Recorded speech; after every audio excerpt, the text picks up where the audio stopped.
Pourquoi je vis systématiquement des relations toxiques? Bonjour à tous mesdames et bienvenue dans cette vidéo, je suis ravie de vous retrouver, je me présente, je suis Priscilla, votre love coach et aujourd'hui on va voir pourquoi vous vivez des relations toxiques, pourquoi vous êtes face systématiquement au même profil d'homme ou quels sont les comportements, quels sont vos comportements qui peuvent vous pousser vers des relations toxiques. Et comment améliorer ça, comment faire en sorte de pouvoir sortir des relations toxiques. Je tiens à préciser, entre parenthèses, que relation toxique ne rime pas toujours avec pervers narcissique. On peut avoir une relation qui peut devenir dysfonctionnelle sans forcément être face à un PN. Donc, écoutez bien, parce que vous allez apprendre des choses qui vont vous permettre d'évoluer et de sortir de ces difficultés, telles que le problème de communication. Si vous avez du mal à communiquer avec votre partenaire de manière saine, et que vous avez tendance à emmagasiner en fait des choses que vous aimeriez lui dire et que vous les gardez jusqu'à ce que ça explose et que ça crée des conflits, que ça crée des tensions, bah oui, le manque de communication, la difficulté de communication saine va rendre une relation toxique, va donner en fait une problématique que vous n'arrivez pas à communiquer sainement avec votre partenaire. Très souvent, et c'est quelque chose que j'étudie en ce moment même, comment apprendre mieux à communiquer avec les gens qui m'entourent et justement exprimer ce qu'on ressent. Parce que très souvent, comme je viens de le dire, on a tendance à emmagasiner, à garder et jusqu'à ce qu'il y ait la petite goutte d'eau qui fait déborder le vase, ça explose et on va cracher son venin et dire tout ce qu'on a à dire. Et là, à ce moment-là, bah, ça nous donne et ça nous porte défaut. Donc aujourd'hui, le conseil que je vais vous donner dans cette vidéo pour la communication, c'est d'exprimer ce que vous ressentez sans utiliser le reproche. Parce que vous êtes beaucoup, et je l'ai aussi fait, à dire oui mais tu ne fais pas ci, j'aimerais que tu fasses ça. C'est en fait une situation où vous allez reprocher à votre partenaire et il va se braquer, il va moins écouter. Donc aujourd'hui, ce qui est important à prendre en compte, on peut lui dire écoute, j'aime notre relation, mais j'aimerais qu'on apprenne à mieux communiquer. J'ai du mal à te dire ce que je ressens parce que j'ai peur que tu te vexes, parce que j'aimerais en fait qu'on puisse trouver une solution pour certains moments en fait que j'aimerais qu'on partage. Et lorsqu'une personne en fait tout simplement a des comportements qui sont pas forcément ok avec vous, apprendre à les exprimer.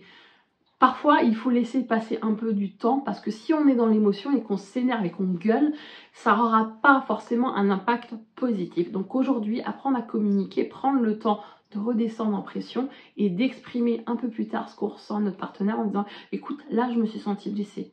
J'ai trouvé ça irrespectueux. J'aimerais que tu ne fasses plus jamais en fait ce genre d'erreur et ce comportement-là parce que je ne l'accepte pas. » Et ce qui est important aussi, si vous avez parfois envie de passer du temps avec votre partenaire, trouver une solution à travers la communication ouverte, de trouver en fait les compromis. Parce que faire des compromis permet d'évoluer, permet de faire en sorte que vous avancez en tant que couple.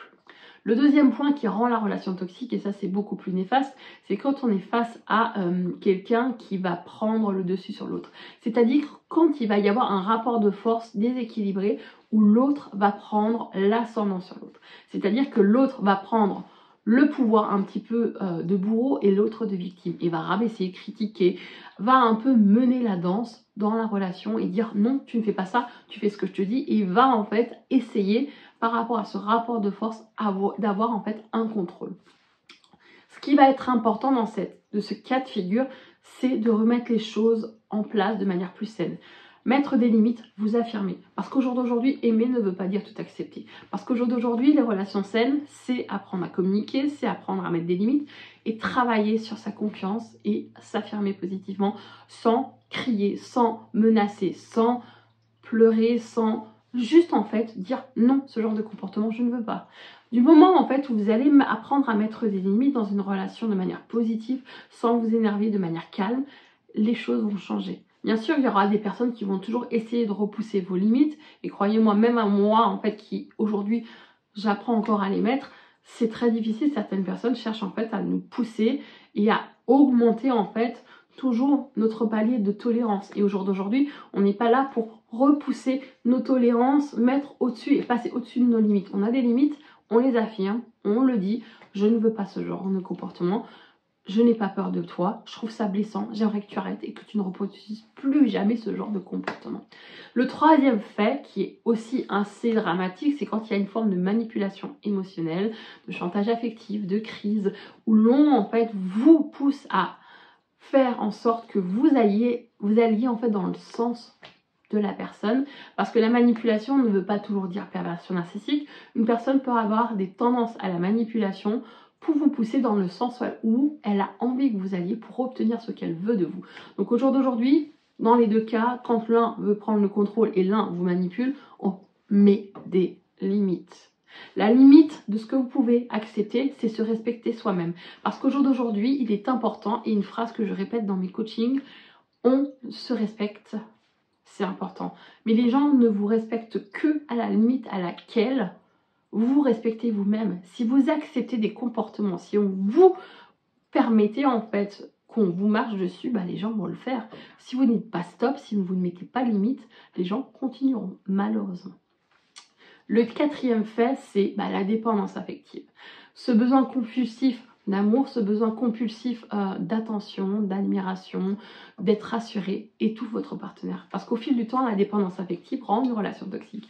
Parce que vous êtes toujours là dans le besoin de l'attention, dans le besoin d'être rassuré, dans le besoin d'être aimé, le besoin d'être valorisé. Et c'est ce qui crée au fond de votre partenaire une sensation d'étouffement. Et très souvent, comme je le dis toujours, la dépendance affective et la rupture la plus courante qui soit. C'est pas l'infidélité, c'est vraiment la dépendance affective.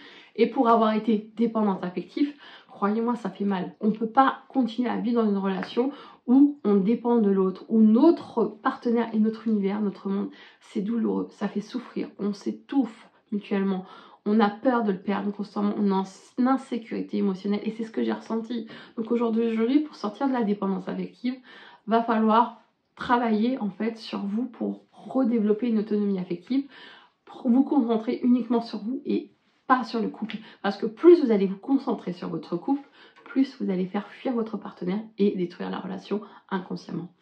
Donc aujourd'hui, quand on est dépendant affectif, on travaille sur sa confiance, on travaille sur le fait d'apprendre à s'aimer, à resociabiliser, parce que lorsqu'on est dépendant affectif, on s'oublie, on ne vit que pour sa relation, que pour son partenaire, et on vit en fait pour le fait de je veux être en couple, j'ai besoin d'être en couple, j'ai peur d'être abandonnée, et très souvent la jalousie maladive due à la dépendance affective va détruire votre relation, et ce qui a très souvent à voir avec le dernier point, le manque de confiance. Quand l'un des deux partenaires ou les deux partenaires ont un manque de confiance en soi, ça rend la relation toxique parce qu'il peut y avoir du chantage affectif.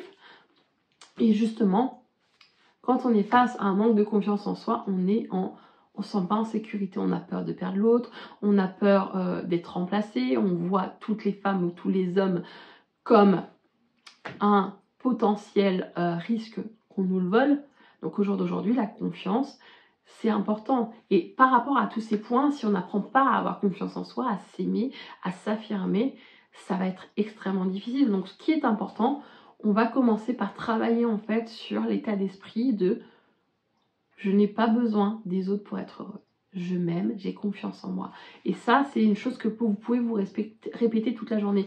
Travailler sur des affirmations positives, travailler sur votre mindset, comprendre qu'au jour d'aujourd'hui, vos croyances au niveau de l'amour, ça peut être il faut que je donne et que je me sacrifie pour être aimé en retour. Ça, c'est une croyance collective qu'on a été incorporé en fait dans la société que pour être heureuse, pour être aimée, il faut donner, s'oublier. Le sacrifice, ça n'a jamais ramené le bonheur. Croyez-moi, je l'ai fait toute ma vie jusqu'à ce que j'ai eu la claque de ma vie.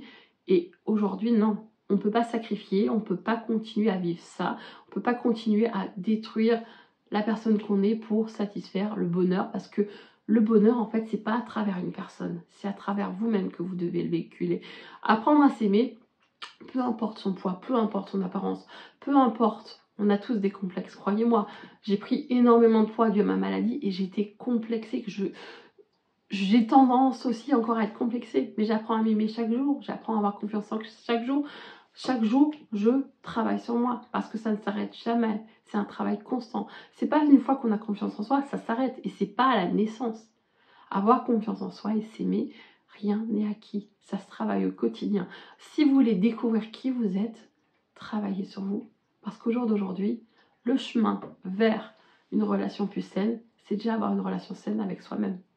J'espère vraiment que cette vidéo vous a apporté de la valeur, qu'elle vous a permis de comprendre ce qui se passe au fond de vous et de comment travailler sur ces points-ci et évoluer positivement vers des relations saines. Quant à moi les amis, je vous dis bye bye et à la prochaine.